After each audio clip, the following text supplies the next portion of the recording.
Twitter CEO Elon Musk vowing to release even more Twitter files after his bombshell document dump that detailed how the company worked to suppress the Hunter Biden laptop story. We've got team coverage for you coming right up. Constitutional law attorney Jonathan Turley joins us in just a few minutes. But first, our chief Washington correspondent Mike Emanuel is here with the latest. Just to reveal here, Mike and I were talking off camera, but how much more could there be to this story after the big dump in the Matt Taibbi article the other day? But Musk seems to indicate that there's a lot more depth here. Yeah, Elon Musk seems to be suggesting that there could be a drip, drip, drip of new material. He says he gave access to the full documentation inside of Twitter to writer Barry Weiss, who she has access to the complete collection. So Weiss is expected to do some reporting, as is journalist Matt Taibbi. Taibbi laid out round one of what he learned in a lengthy tweet thread on Friday. Taibbi wrote that Twitter's posts and users were routinely removed at the request of a political party, noting Democrats held more clout on that front due to political leanings of staff. To make his case, he revealed this comment saying, quote, "More to review from the Biden team." Another Twitter employee responded, quote, "Handled these." During a Saturday question and answer session, Musk was asked if Twitter colluded with the Democratic Party and Biden's team before the 2020 election. Clearly, if Twitter is doing one team's bidding before an election, shutting down dissenting voices on a pivotal election, that is the very definition of election interference. I mean, what the hell else would you? Of course, it's like, yes. This comes as prominent Republicans are pledging oversight of Biden family business dealings and more hearings on big tech. The expected next chairman of House Oversight says there's likely more to come. We are pretty confident that this wasn't an isolated incident. What we've seen thus far are emails from the Biden campaign telling the Twitter that, that wasn't a true story, which that was a lie. Prominent Republicans say this shows why the White House did not want Elon Musk to own Twitter, because now he is putting out the truth. There is that part of it. It was all sort of cast in this idea of a threat to free speech and everything else, but maybe they just didn't want the truth to come out. Little daylight on things. Yeah. It's very sanitizing, isn't it? It's ultraviolet light.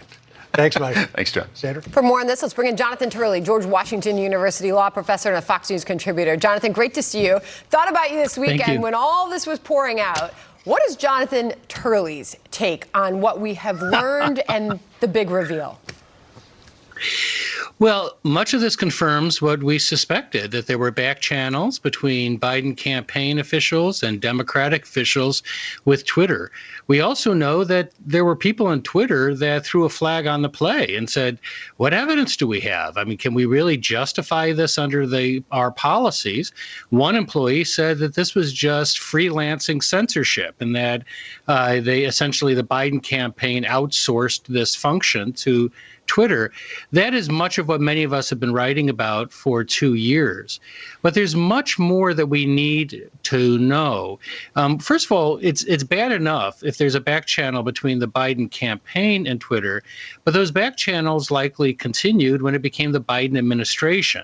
And then you have a stronger nexus for what I've called censorship by surrogate, that you can have government officials who are encouraging corporations to do something they couldn't do directly. And we also know that Twitter did reach out to Democratic members in Congress and reported that they were pleased with this action. Interesting. Elon Musk explaining his decision to release these files on Twitter. This was Saturday. Listen. We're just going to put all the information out there, try to get a clean slate to provide the most truthful, accurate, and timely information to the people. Twitter was acting like an arm of the Democratic National Committee. It was absurd. I think there will be more smoking guns, because the obvious next question is, well, what happened after the election? And we're not just talking about censorship of the Hunter Biden laptop story, right, Jonathan? I mean, COVID origins, Trump's 2020 campaign, the discussion about transgender people and pronouns. The list goes on, including anti-CRT groups being suspended and permanently banned Project Veritas. So we're talking about a lot more censorship than just one story here, Jonathan. We are, and that's exactly what a lot of pundits don't want to talk about. They're attacking Musk, they're attacking Tiabi, they're attacking anyone who's trying to discuss this new evidence. It's very serious. I mean, what we're talking about is not just a media company that's showing favoritism. That's nothing new. This is a social media company. This is a social media company that's keeping others from discussing a scandal that had great relevance to the election. And what's interesting is one of the things that came out before this leak was that there were contacts with the CDC about that back channel of suspending and barring people that were questioning the mask policy, questioning some of the COVID policies. And one of the emails had a Twitter person saying, look, the timing's tricky this week. Well, that week was a hearing with the Twitter CEO, and he was actually asked about censorship by surrogate. And they actually quoted my testimony earlier to that same committee. And he said there is no censorship department. Well, you don't need a department if the entire company is committed to censoring critics of the Biden campaign and also ultimately censoring dissenters on COVID and a number of other issues. And Jonathan, as the Wall Street Journal opinion piece puts it this morning on the Twitter censorship files, saying the release of these internal emails related to Twitter's 2020 censorship is news by any definition, even if the mainstream media dismisses it. Because that is the case. This is the media coverage of these new documents on Twitter censorship. And you can see the networks with some having absolutely no coverage at all. And then a matter of just minutes on other networks, Jonathan. So even if the news is out there, nobody's there to cover it. So does this stay alive? No, Sandra, that's absolutely right. I mean, you have these censorship apologists who are bordering on propagandists. I mean, you've got people who are saying, oh, Twitter was just removing vulgar or explicit pictures under their policy. No, they weren't. These emails have Twitter officials talking about how they don't have evidence of hacking. They were preventing the story from being shared, not these pictures. And they ultimately said it was a mistake. But it's like an alternative universe when you go to some of these other sites.